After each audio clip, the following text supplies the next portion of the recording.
We at the Business Council of Westchester are in business to help businesses keep moving forward. And in the past year, it's never been more important to be on top of every opportunity for business. And so our relationship, our partnership with the Small Business Development Center, which has been so strong for almost 20 years, has never been more and more important than it has been in these past months. And we've been so proud to have a professional work with us at the Business Council Westchester, and to have the wonderful guidance of Tom Morley, the Rockland Small Business, the Westchester Rockland Small Business Development Center Director, as our partner. This is the, I think, fourth time, Tom, you presented to the BCW membership. And I know that you are the expert in everything that the government has to offer. And yay, there's another round of the Paycheck Protection Program. So to tell us all about the second draw, pleased to turn this over now to Tom Morley. Good morning, Marcia. Thank you. Appreciate that. And a big thank you to Marcia and Amanda and John and Yvette and the Business Council for a great partnership that has been very helpful to us and enables us to get this information out to folks. So, we're very happy to be here and doing that. We're going to get right into it this morning, and this information is still evolving. So kind of bear with me as we go through some of this stuff. Some might get a little bit dry. There are some things in it that are a bit arcane, but we'll try to get through it and then get to questions at the end. So let's get started. Okay, the first IFR, interim final rule, is 82 pages. The legislation itself is 5,593 pages. Short of a really cool printer, I'm not entirely sure how the government creates legislation like that and then puts it in a box and gets it signed. But they do, so what the heck. It's still, there will be another IFR soon. We had 49 IFRs the first time around on this program. So be patient, but be persistent, with your banker, your lender, with other support folks, and with us at SBDC. Many things are going to continue to change. All right, among the things we do know, you can choose your time frame for this round of paycheck protection, which is called second draw. You can choose any length between 8 and 24 weeks that best meets your business needs. 60% is still required to be spent on payroll, but the 40% has a lot more flexibility now. You can include operations, property damage costs, supplier costs, worker protection costs, expenditures for exterior modifications due to COVID. Supplier costs are eligible, so purchases are eligible. So as long as you follow the 60-40 rule, once again, when it comes to forgiveness, the more you've used for payroll, the fewer questions there can be. So just kind of keep that in mind. Which dollars are you spending? Is it really significant which dollars you're using for which expense? So just keep that in mind as you go through the program. Okay, eligibility has changed a little bit. There's now a 300 employee limit. I understand for most of us that's not going to be in the equation, but for some it is. That has a couple of effects, not the least of which is it keeps more money in smaller companies because it keeps the larger companies, granted there were not very many of them, but many of those companies took a lot of money. So it tends to push more money down in the program, which is a good thing. Loan amounts are still going to be calculated at 2.5 times your payroll expenses. You can choose your 2019 or 2020 payroll. If for whatever reason you were already in a particular phase in 19 and you're at a different phase in 2020, and you can still meet the other eligibility requirements, including the 25% reduction in revenues, pick the period that's better for you. You will still have to include your 941s to document the payroll from your chosen periods, and employee salaries are still capped at $100,000. You cannot include 1099 employees. They are not included. However, they can apply on their own as themselves and will receive compensation in the program. So you may just have to help them in terms of doing that. They've included a few additional items to payroll. Actually, I believe they clarified more so than included. But health insurance, vision and dental insurance, retirement contributions, tip revenue, state and local payroll taxes assessed on the employer, not on the employee, and unemployment taxes. You cannot include FICA. That's one they're still not messing with. And again, to have your loan fully forgiven, you must use 60% of the loan proceeds on payroll. There's also an FTE requirement. It's a little looser than it was previously, but that 60% number, that is the one that's kind of cast in brass. Okay. It's called the Consolidated Appropriations Act because what some folks call CARES 2 or whatever was part of the overall budget for the government.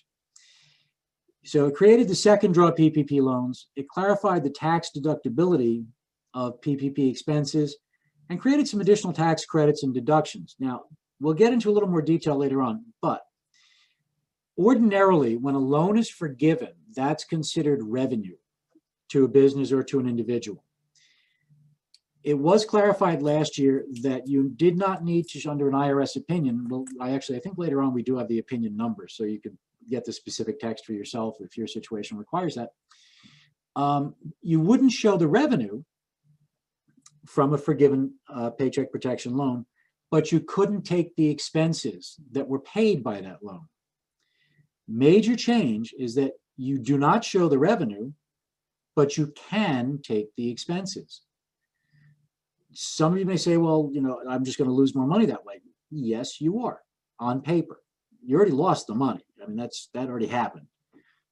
This gives you better tax treatment moving forward. So, just keep that in mind. There's also a procedural change that we're still waiting for more information on. The procedural notice that was in effect that affected this is being revised. So that's just not out yet. But some idle loans can be refinanced as part of a Paycheck Protection loan. The best advice I can give you right now is check with your lender in your specific circumstance. For example, you cannot refinance any portion of an idle, even if it was used for salaries, if you received the loan before January 31st, 2020, or after April 3rd. It's not required to be financed if you received funds for certain other purposes. It must be refinanced for the full amount of the idle loan if you received the loan between January 31st and April 3rd, and you used the money to fund payroll cost. It's a fairly complex set of logic that goes on there. So talk to your lender about it and see if that applies in your situation. It may not. It may be a benefit, it may not be a benefit. It's not, however, that you can take your whole idle loan, pop it into your Paycheck Protection loan and have it forgiven. No.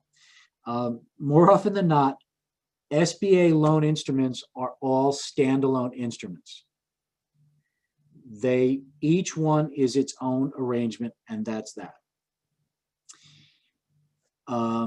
Okay, moving on from that. Okay, the second round, PPP second draw amendments are effective as if they were included in the original CARES Act and do apply to loans not yet forgiven. Forgiven loans will be retroactively dealt with. Now, where that makes a big difference, if you've already had your loan forgiven, and we encouraged many of our clients to apply for forgiveness because we made the assumption that to get a second draw, you would need to be finished with your first draw. That's turning out to be sort of correct.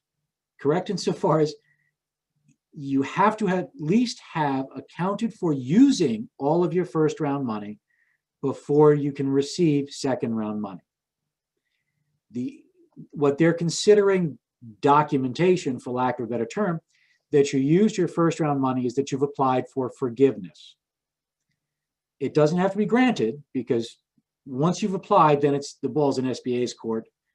There's already 1.1 million loans that have been forgiven. That should give you an idea of just how many pieces of paper they've got sitting on desks somewhere waiting to get reviewed. So just applying for it is fine. Also, there's a question of need. If you didn't use your first one to retain workers, why do you need a second one? Who are you retaining?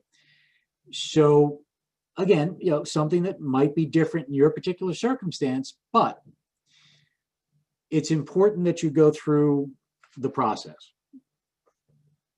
Okay, the expanded eligible expenses, probably the biggest thing in there is supplier costs. That you can, if you're using, of the 40%, 60% still has to go for payroll. If you're using a portion of that 40% to buy products that you need as part of your operation, that's now eligible.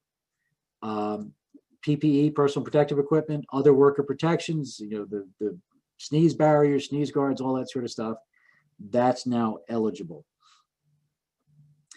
Okay, so as we noted, some idle loans can be refinanced with second draw PPP loans, but there are a bunch of considerations. They're very complex.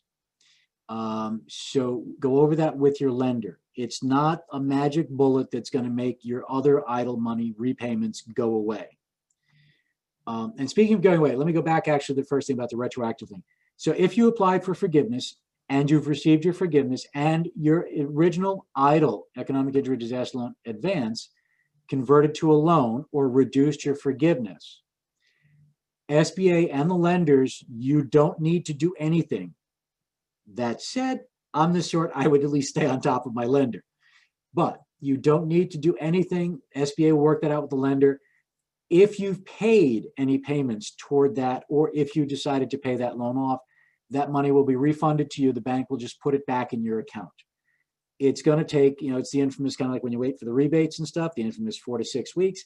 It's SBA, it's lenders. It's going to take some time, but you will get it back. So that's the good news. Okay. Let's do just a little bit of a general overview. It is the Paycheck Protection Program is a loan to provide a direct incentive for small businesses to keep workers on the payroll. So yes, there's still an FTE requirement. The FTE requirement is full-time equivalents. We went through that in previous ones. Essentially, you divide the hours worked by 40, and that gives you a number. That's your number of full-time equivalent employees. It's going to be different in many cases than the actual number of names that you may have on the payroll. You might have 100 people on the payroll that equate to 50 FTEs if everybody only works 20-hour weeks. So, okay, the program will be open. PPP second draw will be open until March 31st. Pretty much every lender is now eligible. There were a couple of days where they only allowed community lenders, then banks that were capitalized at under $1 billion had a couple of days where they were exclusive in terms of access to the program. I think as of Monday, pretty much any bank will be in the program. That said, each of the banks has to go and do a bunch of software. Everything for this is going to be electronic. Yes, the government ultimately can accept a piece of paper on occasion. If you try to apply on paper, this is going to take you forever, so don't even bother. So the banks have to do some software. They have to get their websites up and running.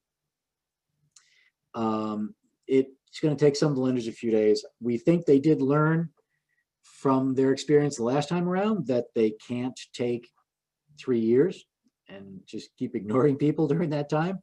There are a couple of larger banks whose names we won't mention, we'll be polite, who were just way too clumsy the first time around. But again, this is where persistence pays off. And if you've got a nice person in your office that's also persistent, that's probably the person to use, as opposed to somebody like me who starts screaming way too early in that equation. So, again, just be persistent, but also be patient. Understand what the banks are going through. Understand the scope of this issue. This program is national. There are millions and millions and millions of applicants in the program. And it just, even with computers and everything else, it still is going to take some time to do that. We are going to give you a link a little bit later on where you can start preparing your application. It's a PDF fillable form, so you can do it on computer, print it out, have it ready. So when you get to your bank's website, you're just kind of going from one to the other. It makes life a bit easier for some of us. Okay, PPP loans in second draw will have an interest rate of 1%. Loans issued prior to June 5th, 2020 do have a maturity of 2 years. Loans issued after June 5th have a maturity of 5 years. That's based on how the program was created at the time. And again, since SBA instruments are generally standalone instruments, it's difficult for them to go back and change the 2-year loans to 5-year loans. In many cases, the differences are not significant, again, because of the amounts of money. So if there's an issue, talk to your lender. Once that loan converts back to a loan between you and the lender has some flexibility, so the lender can work something out with you if you need to. Okay, loan repayments or loan payments are deferred for borrowers who apply for forgiveness until SBA has made their decision and informed the lender. If you don't apply for forgiveness, the payment's going to be deferred for 10 months to the end of the after the end of the covered period. And then you're going to be in a difficult spot because SBA is going to say, okay, start paying the loan back because you took this money, you didn't apply for forgiveness, you didn't use it right, so you owe it back to us. Some folks have been advised to defer applying for forgiveness.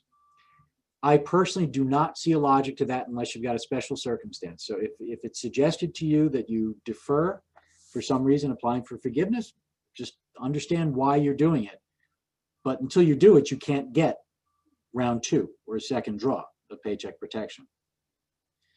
No personal guarantees are required, no collateral is required, and there are no fees. Now, that said, is your accountant likely to charge you a fee for helping you get some information together? Probably. That's allowed because it's not a fee apportioned to the loan. SBA limits fees that can be apportioned to any SBA loan. In this case, they basically said no fees.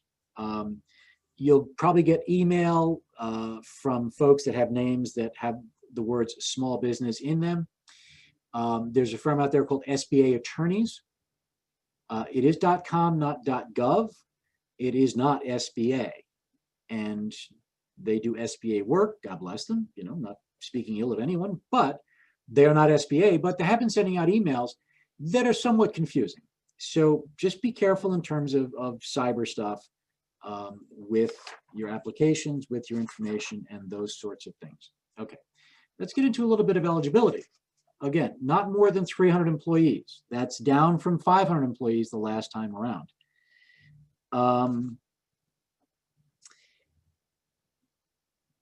If you're in North American Industrial Classification System, NAICS, if your NAICS code starts with 72, you're in food service and hospitality.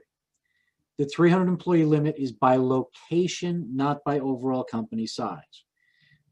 You may be saying, okay, but doesn't that let big companies back into the program? Only in hospitality and food service, and hospitality and food service has suffered a greater impact in general than a number of other industries. So they do get some special treatment in this. Your business has to have experienced a reduction in gross receipts of at least 25% in any quarter compared between 2019 and 2020. They have to be like quarters. So if you do Q2 19, you got to do Q2 20 or Q3, whatever. A lot of folks have asked, well, how are we supposed to document that? We haven't filed our 2020 taxes yet. They're not even required yet. You actually enter the information on the form, and it's kind of like a tax return. You're putting information down on the form, and you're checking a box and signing later on that the information you put on this form is accurate and correct to the best of your knowledge and belief. In other words, if for some reason that information is not correct, you've lied to the federal government. People cheat with all sorts of stuff. The government has hired several thousand people to work for SBA to follow up on paperwork, to audit things and everything else.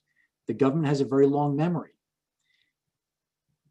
Yeah, just saying, be careful with it. You don't want to put down information that you can't back up. There will be a lot of statistical, what are called desk audits, where you're going to get a letter that says, okay, you applied for this, we gave you that, we want you to prove this number. So, just be prepared. It's not worth playing games. The government has a long, long memory.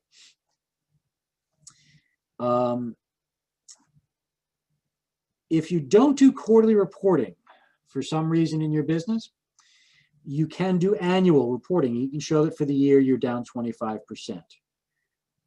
If you're a sole proprietor, a K-1 partner, a 1099 earner, or a Schedule C, you can provide a 2019 over 2020 K-1 as soon as your K-1s are done, or other similar statements.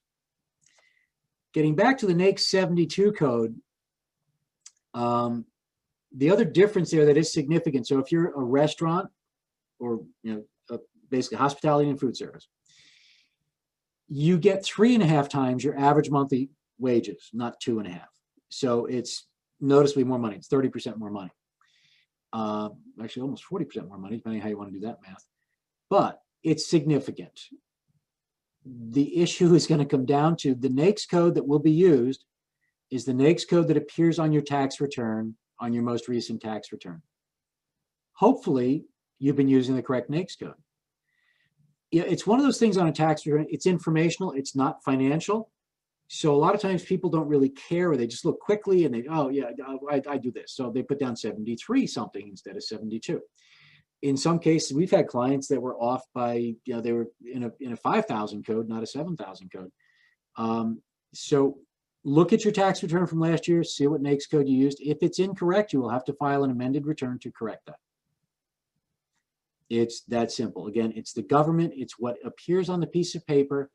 That's what they're going to pay attention to. Okay, a couple of other restrictions. Oh, by the way, if you need your NAICS code, you can look it up at naics.com/search. And that will tell you, you can actually put in delicatessen and it will come up with what your NAICS code is.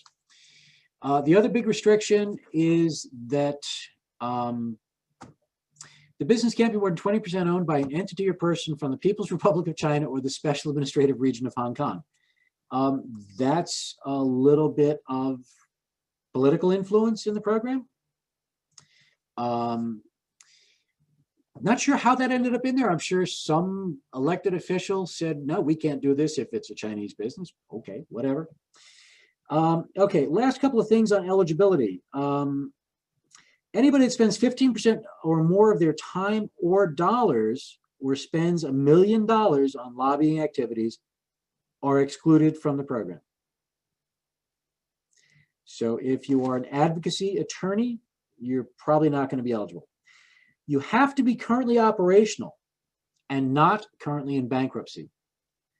A prior bankruptcy will not be disqualifying. In bankruptcy at the moment is going to require some special work from SBA. So if you're in a current bankruptcy and think you want, and you're operating as debtor in possession and you're making some progress and you think that this is going to make a difference for you, give us a call. This is the shameless plug, 845-356-6065, or just call Business Counsel. They can connect you with us. There are some circumstances if you are in bankruptcy where you can continue with Paycheck Protection Program second draw. Okay, some important links in the program. There's an overview document of the program that essentially, it just answers a bunch of questions. It clarifies a few things. It's a semi-political statement, but it might be interesting for some folks to read. The actual application itself is an SBA Form 2483. That's the link for it. I'm sure that Business Counsel will have some of this stuff available electronically for you guys afterwards. As I say, I encourage you to go to the application, use it to get ready. This way you'll know what to look up. Again, anybody that's using third-party stuff, if you use Paychecks, ADP, some other third-party payroll provider, most, if not all, to the best of my knowledge anyway at this point in time, have reports pretty much ready to go. So you would go to your dashboard or your client control, whatever your service is using, and you would request specific Paycheck Protection second draw reports. Third-party information is always better than first-party information. I'm not lying to the government. Hey, this is what ADP told me. And I'm not encouraging you to mess with your ADP data. I'm just saying it goes over a lot easier when your stuff is being evaluated in underwriting when it's from a third party, because you didn't create it, they did, and they have no reason to mess with your data. So download the form, take a look at it. It's actually, it's not a very long form. If you include the instructions, it's 6 pages. You only actually put information on the top half of the first form. It's like literally that short. And then the rest of the stuff are the representations. Whether or not you're suspended, debarred, or proposed for debarment, declared ineligible in terms of doing business with the government. Have you ever defaulted on an SBA loan? Are you the owner of another business? The affiliate rules, we touched on them in one of our earlier presentations with Business Council. Affiliate rules can get kind of complex. So if you own multiple businesses, just give a yell and we'll help you work through how that may or may not affect what you're doing. If your business is a franchise, you do need to have some franchise documentation available. You don't have to submit it, but you'll need to have it available. And then there's a bunch of other representations, not the least of which is you're signing off and certifying that everything you're putting in there is true, that you're going to get a loan. So you're responsible for this until you go through the process for forgiveness. And you're certifying that your NAICS codes are correct, et cetera, et cetera. You will comply with the various limitations in the program. You understand that SBA encourages the purchase to the extent feasible of American-made equipment and products. You're not engaged in any activity that is illegal under federal, state, or local law. Why does that make a difference? That particular phrase makes a little bit of difference if folks have some involvement in the cannabis business, because cannabis is still illegal for the federal government. So we don't like to do cannabis stuff because the federal government's not fond of it. There is a demographic information form or segment of the form under which they're just collecting information because the federal government loves to collect information on who you are. It's basic demographics. It's ethnicity, that sort of stuff. Just to mess with you guys, that's a picture of the application. As you can see, this is where you're going to put your financial data. Is going to be up here. Your information goes here. If you've got more than 2 owners, yes, you can just attach a supplemental schedule to it. Most banks will let you upload PDF files. So just you can do a little spreadsheet, you could do a little Word document, save it as a PDF, and then attach it. These are all the representations where you're going through and saying that you're a nice person, you're an honest person, you're not lying on the application, you promise to pay this money back if for some reason you don't use it properly, et cetera, et cetera. And you are certifying also that you need the money. They're not getting stupid. It used to be if you were worth more than a certain amount of money, you couldn't get certain SBA products because they're saying, well, use your own money. You've got $1 million in the bank. You don't need my $100,000 in a loan.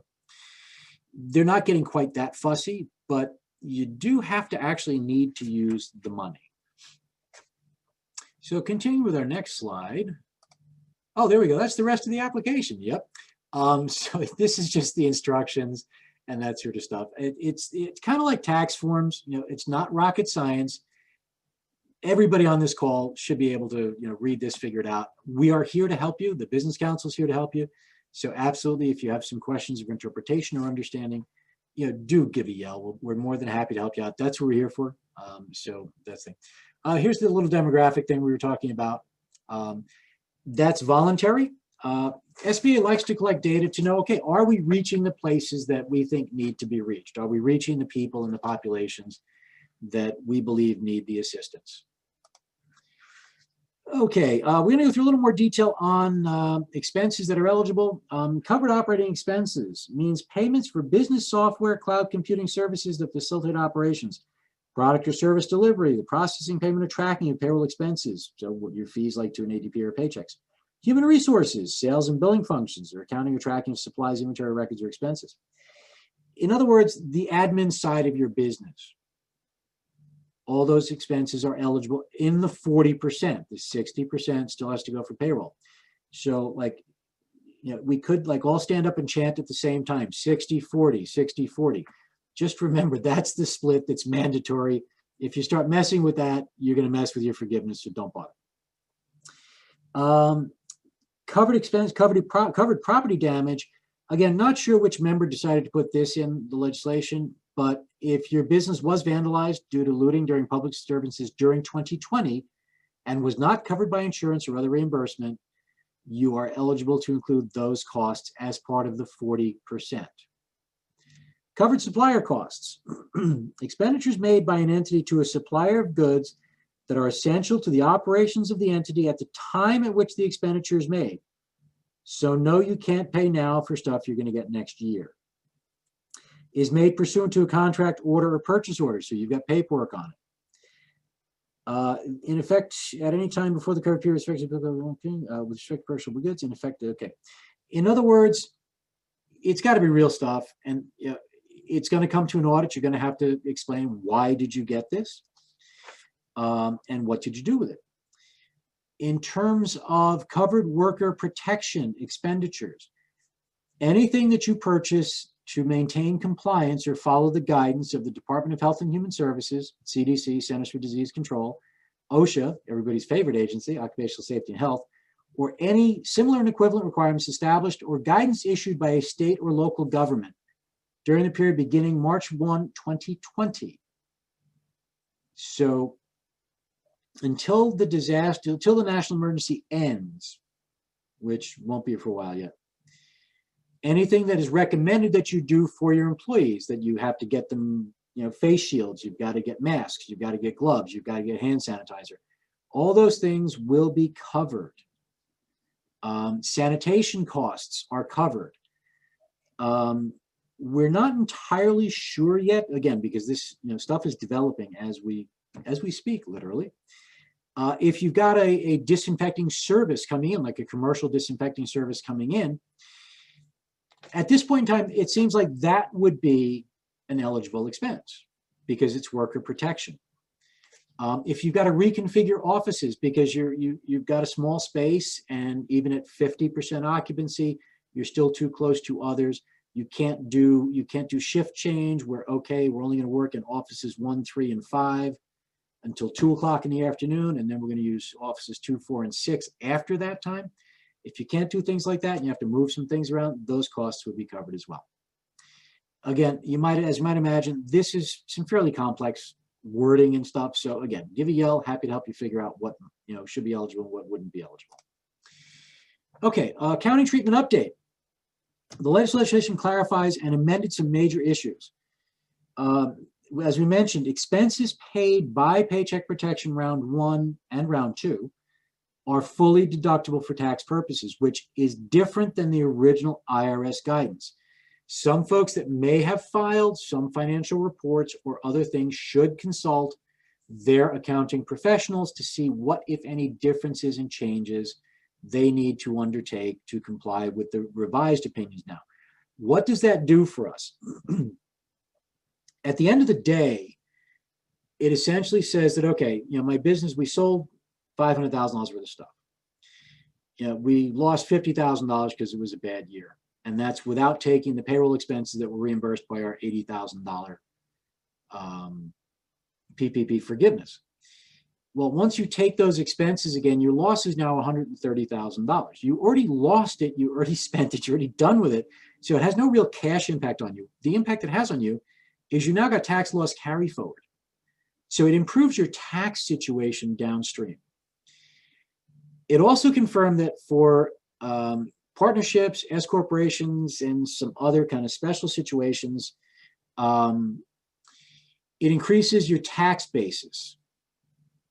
That's important because otherwise future income gets more taxable. So again, talk to your accounting professional about that. Talk to business counsel. It's going to be situationally unique. It's good news in general for 99% of the folks out there, but you do need some professional to help you with that. We don't yet know if states that rely on federal tax data and treatments are going to decouple.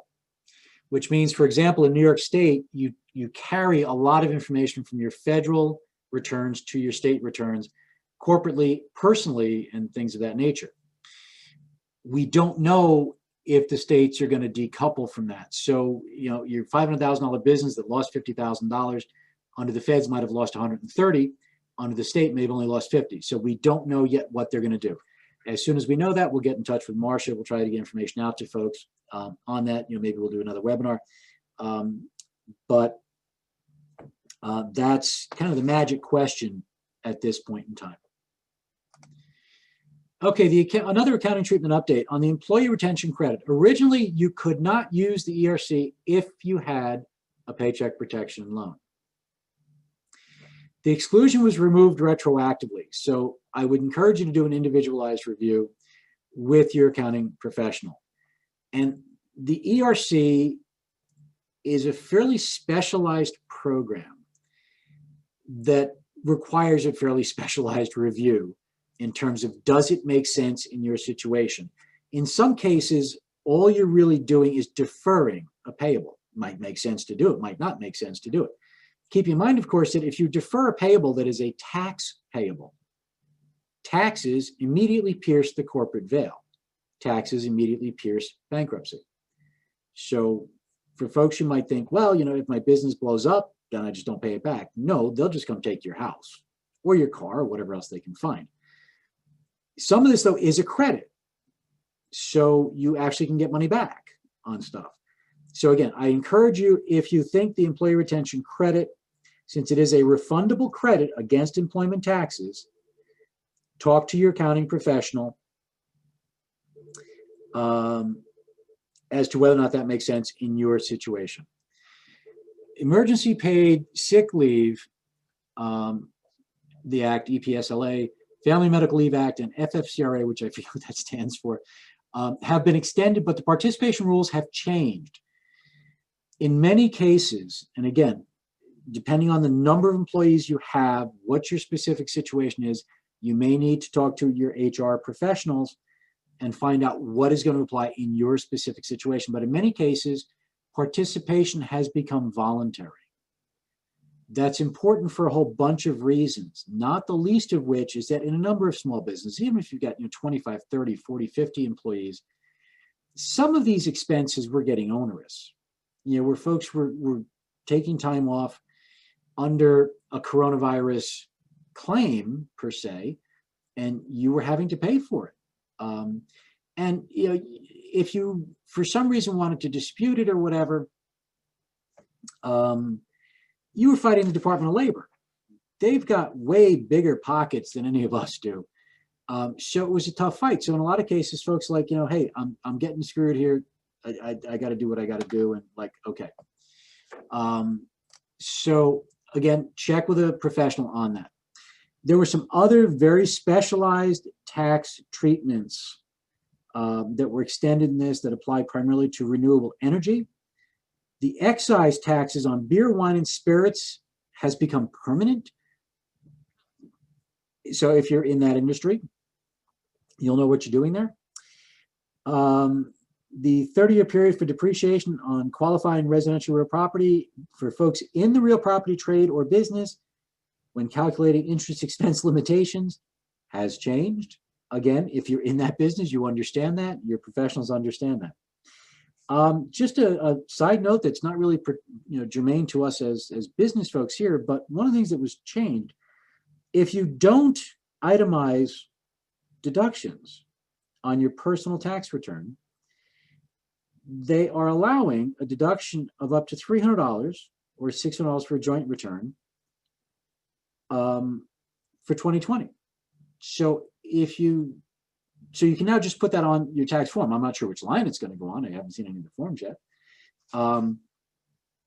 So personally, that may or may not make a difference for some folks. Flex spending and dependent care accounts. So if you as an employer or as an employee have flex spending and dependent care accounts, you've made those choices as part of your payroll situation. They added an ability to roll over unused balances and added an ability to make mid-year elections, which were previously precluded. So again, for some folks, that's not applicable to all of us. For some folks, it will make a difference. They expanded what are called educator expenses. In essence, what they're saying is they know that with levels of unemployment as we have now, retraining is really important.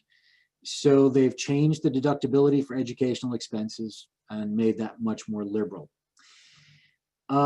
You can now make penalty-free IRA or qualified plan withdrawals from certain retirement plans. Again, consult a professional on this. Your plan administrator will have a handle on that in your particular situation. What they're essentially owning up to there, or at least acknowledging there, is that some folks are sufficiently hurting that they've had to tap into money that was not intended to be tapped into yet.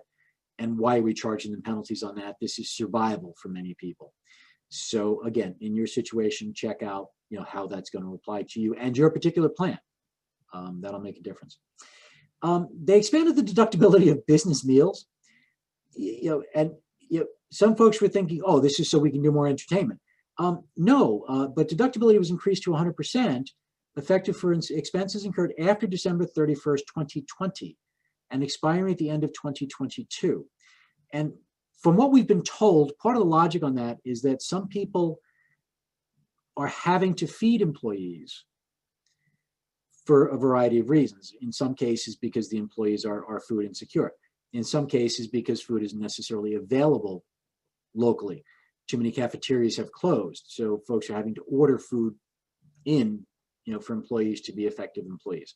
So again, check it out for your particular situation, see what makes sense. Try not to abuse it, and just be careful with stuff. Okay, we now have some time for questions and answers. So I'm sorry that I was speaking so quickly through that, but I wanted to make sure we got to as much as we could. If you've got questions, hopefully we have answers. If we don't, we will get the answer to you. And I think I'm going to cue Marcia to help us with the questions. Wonderful. Tom, I'm just going to start from the top. I know you've covered a lot of these issues. So if we've covered it, just say cover it. Let's move on. Okay. Okay. So is there an option for 1099 employees so I can direct them? Yes. 1099 employees apply as themselves, not as, they like to call themselves employees. I'm a 1099 employee. No, you're a 1099 contractor. If you're an employee, you're an employee. If you're a contractor, you're a contractor. But a 1099 person applies as themselves. Okay, thanks.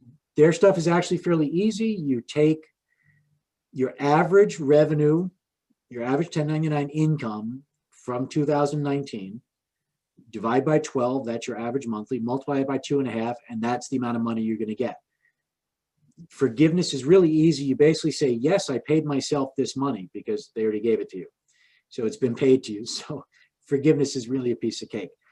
There's no reason for 1099 folks not to apply generally, unless you're not qualified, unless you're not eligible for one of the other reasons. But yeah, and people should do it. Absolutely. Great. Where can we apply? My bank says they have not been authorized to issue loans yet. I think you covered that, but okay, banks were authorized to do this quite some time ago, in days, not weeks or months. But there's a difference between authorization and actualization. The banks have to do software, then they have to test it, and just, to give you an idea of like what they have to go through, they're setting up online forms as part of their online banking systems. And even apart from the just software engineering side of it, where they've got to write code, test the code, make sure it doesn't interfere somehow with other stuff in their existing systems, and that they've got the appropriate data protections, because everything a bank does with your data is regulated. Then they have to test the interaction with the feds under E-Tran. Then they have to roll it out. So, be a bit patient, but at the same time, I'd be on my banker's case like, dude, so when are you guys going to do this? Okay. Because when they get enough phone calls, that'll inspire them to be a little quicker, maybe. Got it. Do we have to rehire everyone? Some are on unemployment, some are working elsewhere. This is very confusing, and your help is greatly appreciated. That's the $64,000 question, and since our budget doesn't go that high, we can't answer that. No. Essentially, if you've made a valid effort to rehire an employee who has declined, save the documentation, whether it's text messages, emails, letters, whatever. Log the phone calls. If an employee says, hey, I'm 73 years old, I'm scared to come back, I'm scared to take a bus, I might be 26 years old, but I've got little kids at home, or I've got a parent at home and I'm scared to take a bus, take a train, whatever. If you can't rehire that employee, save that documentation. They come off both sides of the equation then. There is no requirement that it be the same employees. So if I was working for you last Tuesday and for whatever reason I don't want to come back and you hire Marcia, that's fine. It's numbers, not names, that are important. There are some other kind of strange things in how we have to do the accounting for that. So I would suggest folks that have a concern there, give us a call and we'll go through it in your particular situation. And I should throw out also seasonal employers. There's a different test now for seasonal employers. The test is basically a revenue-based test in terms of the months of the year during which you receive the bulk of your revenue determines if you're seasonal. And if you're seasonal, your FTE requirements also change. So if you're a seasonal employer, in whatever industry, give us a yell, give the business council a call, and we'll get you connected. We actually, for those who remember Howard Stein, Howard had the bad taste to retire, and we had the bad taste to let him do it. And it took us a couple of days to get him replaced, but we've replaced Howard with a gentleman named Joe Jerson. We're still working out some technology on getting Joe in. So we don't have an email for him just yet, but reach out to the business council. Yeah, happy to. I am personally happy to forward any questions. So cool. Thank you, Tom, and welcome, Joe. Great. Okay. Please clarify what are payroll expenses, healthcare, salary, state and local, employer paid taxes, and payroll taxes. Essentially, your payroll expenses are anything that you pay other than FICA. So if you've got, virtually every employee benefit is covered. Vision plans, dental plans, group health insurance. If you pay through a union, if, for example, I'm more familiar with companies that employ electricians, and the electrician gets, way more than $10 an hour, but let's say $10 an hour. And for every hour worked, you pay $2 into the union benefit fund. That $2 payment that you make is a valid expense because it is a benefit expense. The fact that you pay it through a union isn't really germane. So it's whatever you pay to have that employee, pretty much anything is now eligible. In a specific circumstance, give business counsel a call, they'll get you over to us, and we'll get you an answer generally within a few minutes on something like that. There have been a couple of arcane situations where we had to reach up into SBA and Treasury to get a little more clarification. But generally, if you pay it to have that employee present, it's going to be eligible. If the employee pays it, it's not. Reason being, if you pay the employee $10 an hour and you're withholding $2 in taxes, you've already taken that $10 an hour. If you took the $2, you'd be taking $12. The $2 was paid by the employee, not by you. So it's whatever you pay. In New York, I don't think we have any in New York. Although I don't know, I'm just not that familiar with the MTA tax. Any tax that you pay to a taxing authority other than FICA that is paid per the specific employee is eligible as an expense. Okay, got it.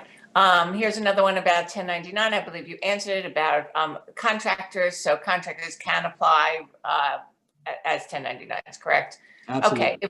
If we did an asset purchase in December 2019, formed a new company, what do we use as the comparison to see if we were down 25%? Okay, there actually is a special rule about companies that were acquired, particularly if the company was acquired. So it was an asset purchase with an exemption from the Bulk Sales Act.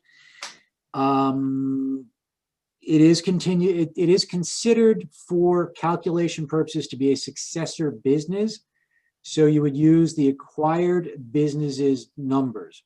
So if you bought a business that was doing, $100,000 a year, that's the number you would use. It's as though you owned it at the time, is essentially how you will treat that. Provided that you have purchased substantially all of the assets and are continuing to operate the business. Got it. Okay. Several have asked if this recording will be available post-session. Yes, it will be on the Business Council Westchester website, www.thebcw.org.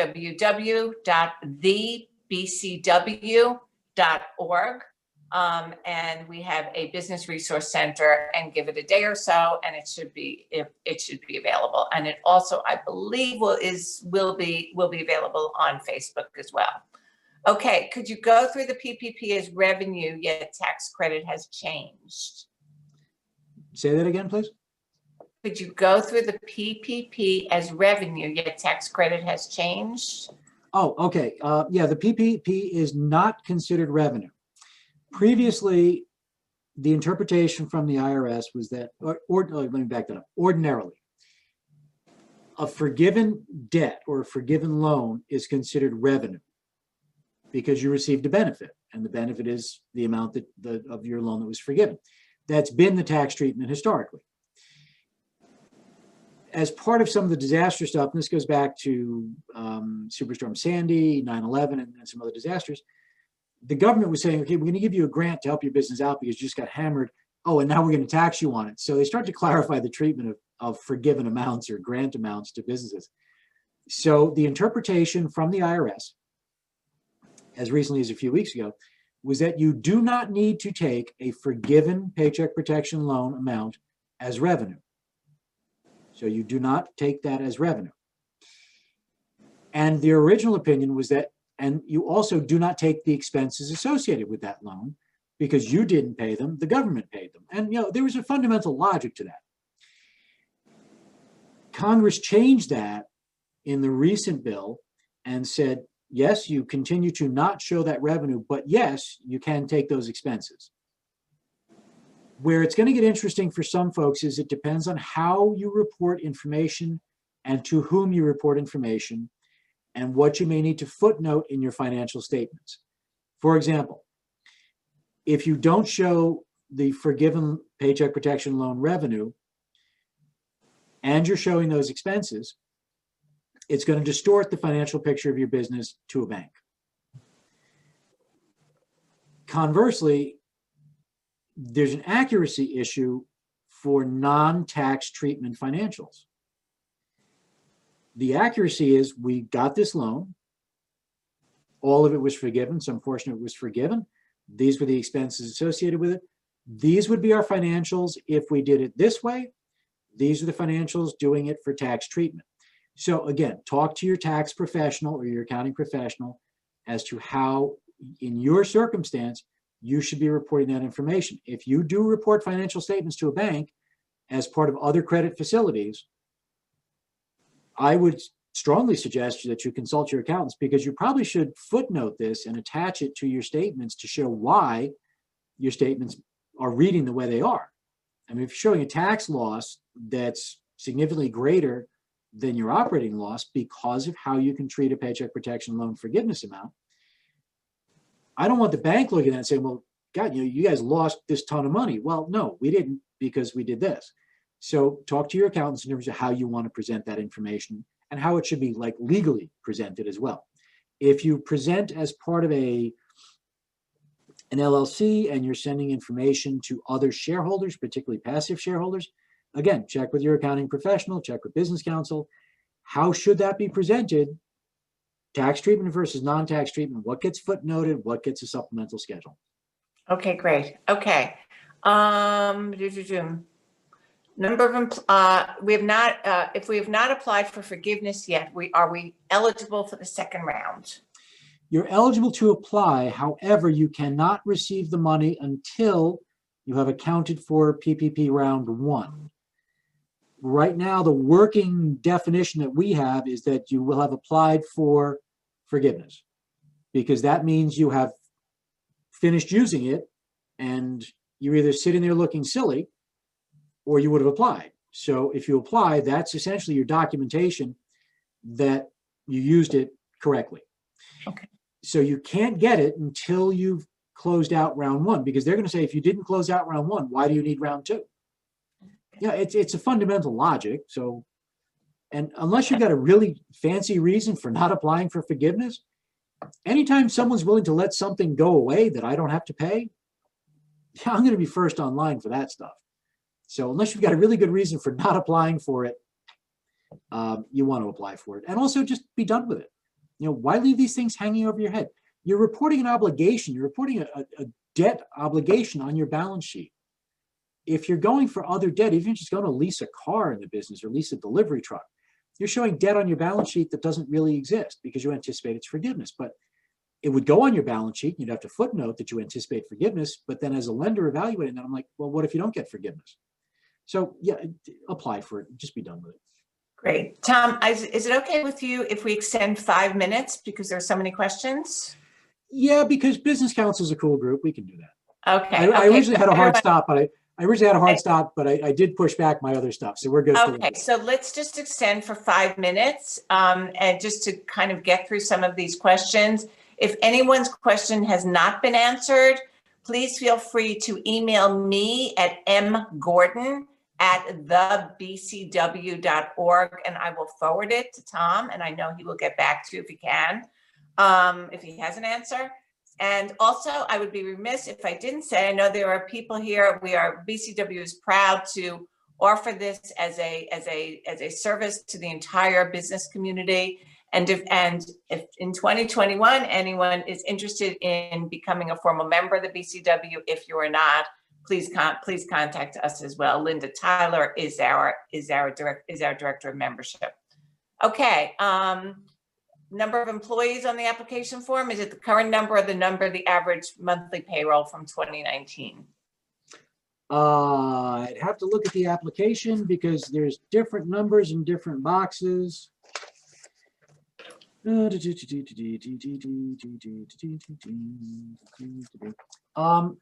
If whoever just asked that question can email that in, because there's some tests around that, and I'd rather give you the like complete answer as opposed to the partial answer. Great. Okay, a PowerPoint available as a handout. I don't want to impose on you, Tom, and it's going to be hard for us to get it to everybody. So I would just say that the webinar will be on the BCW Resource Center. Okay. Right, and Marcia, I can send you a PDF such that you can put like the links and stuff up on this. Oh, great. Okay, wonderful. Great. Okay, we will do this. The advice on applying for forgiveness is contrary to what is on chase.com website. It says businesses can apply for a second loan whether or not they have requested forgiveness. Any thoughts on what guidance to follow? I think you just covered that, right? Yeah, I'll just got to clarify that a little bit. They're right. Technically, you are eligible to apply. You just can't get the money until you've accounted for round one. So I'm not sure what Chase is going to consider acceptable accounting for having used round one. Like, are you just going to send them a letter and say, oh, I used round one, it's all gone? Well, okay, glad to hear it. What'd you do with it? So I'm not sure how Chase would interpret that. So is that technically correct? Yes, it is. Is it functionally good for the average small business? Absolutely not. Keep in mind, of course, it's Chase Bank. Their interests are different than yours. Okay. How do you compute on business started in December 2019? Actually, there is an interesting rule that's still being clarified a little bit. Since you were in business, if you started in December of 19 and you were in business on February 15th of 2020, which was the magic date in PPP and EIDL, one of the changes in PPP second draw is you can use 2020 payroll to determine your average payroll. So if you started in December 19, you can use your 2020 payroll as your average payroll and still apply for the program and be successful. Okay. If you receive the first PPP, do you still have to submit all the requested info? I would assume so. That may vary from bank to bank. The application form has changed a little bit. I'm not sure how many banks are going to be nice enough, whatever, willing to do the coding for it to pre-populate like a new application. I mean, banks already have a lot of information. They have your account numbers and everything else. They have your EINs. I don't know if any banks are going to say, sure, click here to reapply, and do you want to use all the information from your first application? If they do, they do. There's no obligation for them to do that. It would make life easier, because in some cases, if your business has been kind of just sort of plodding along and, yeah, you got your 25% reduction in revenue, there's not a lot of questions you have to answer this time that you didn't answer the first time. So a nice bank would do that. Hint, hint, wink, wink, nod, nod to banks that might be listening to today's call. Okay. Is a loan 100% forgivable? I've read some law firm bulletins that said there is a cap on the forgiveness amount. Start the beginning of the question again. Is the loan 100% forgivable? Yes, assuming it is spent in compliance with the regulations, it is 100% forgivable. Got it. One of the things we've seen on the loans that were forgiven so far, a good, honest application for forgiveness says, okay, my payroll period was X. This is what I spent on payroll, $100,000. My Paycheck protection loan was $80,000. The form says, when you go through and you post, what was your payroll expense? What was your this? What was your this? At the end, the next line or the last line of that section is, what's the smallest of those numbers? Well, if the loan is the smallest of those numbers, that's the number you put. And that's the amount that gets forgiven. Yes, 100% of the loan can be forgiven. That might be earlier. That guidance may be written earlier when the forgiveness would be reduced by an idle advance. Okay. But that no longer applies and will be retroactively corrected for folks that already had their adjustment done. So Got it. yes, 100% is forgivable if you use it correctly. Got it. Okay, PPP 2.0 has a $2 million limit for all affiliates. Is there also a $4 million combined limit on PPP 1 plus PPP 2? We have not heard guidance on that topic as yet. My understanding, however, in general, is that SBA instruments as standalone debt facilities, no. Okay. That your limit is $2 million this time. If your limit was $2 million last time, it's $2 million. Each, generally, particularly if you've closed out a prior SBA activity, it will only be evaluated in the context of the current SBA activity. If you still have outstanding things from a prior activity, that might be considered toward your total allocation. But again, it sounds like you might be in a pretty unique situation. Give us a yell and we'll try to scope your situation out. Great. Please confirm that if you apply for PPP 2 loan, you have to first submit all your documentation to your bank to prove that you've spent all the funds for PPP. I think you've answered that. I think you've answered. EIDL 2.0, is that? Oh, no, there is no EIDL 2.0. EIDL has some more money put into it, and EIDL has reopened for applications. However, if you already have an EIDL, you can't get another one. Okay. EIDL is a one bite at the apple program, period, end of statement. Unlike Paycheck Protection, which has a second draw, EIDL doesn't. Now, with that said, if you would have qualified for more funding under EIDL than you received when they set the limit to $150,000, you have a better chance now of filing an appeal to get the amount you should have gotten in the first place. When you say, okay, how do I know how much I should have gotten? They didn't tell us what the formula was. That's correct, they didn't. We have a little bit of inside scoop on what you might have qualified for. So, give Marcia a call and we'll work with you to see if we can figure out, okay, you could have gotten this, but you got that, and whether or not it's worth filing an appeal. Got it. Tom, I think we have many more questions, but I'm going to encourage people, if they have not been answered or they're not able to find it in the material that you presented, to send me an email at mgordon@thebcw.org. I will forward it to you.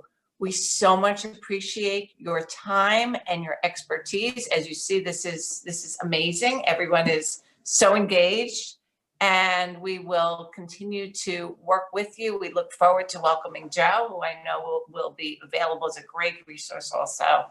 And we want to thank everyone for your attention, for your interest, for forging forward to a great 2021 for Westchester and Hudson Valley business. So thank you, Tom Morley, for everything you do. Marcia, you're entirely welcome. And if I may, I would encourage folks, membership in the Business Council is a good thing. I mean, apart from the fact they've got a great slate of benefits and everything else, it's good to be part of a community that is supportive, that advocates, for small business interests and for Westchester business interests, and, is always out there pushing. They're working with us in terms of, hey, get the information in so we can get it to our members right away, so our members can benefit from stuff. And it's great networking stuff. It's, to my way of thinking, one of the better trade associations that we've had the privilege to work with. So I would encourage everybody, definitely sign up. It really is worth it. It's a great group of folks over there who are very committed to business and very committed to the members. So thank you, Tom Morley. Appreciate it all. Okay, everyone be safe, be healthy, wear your mask no matter what, and join us for our many events and opportunities. Thank you, Tom. Appreciate it. Many events and opportunities that we're having in 2021. So have a great day.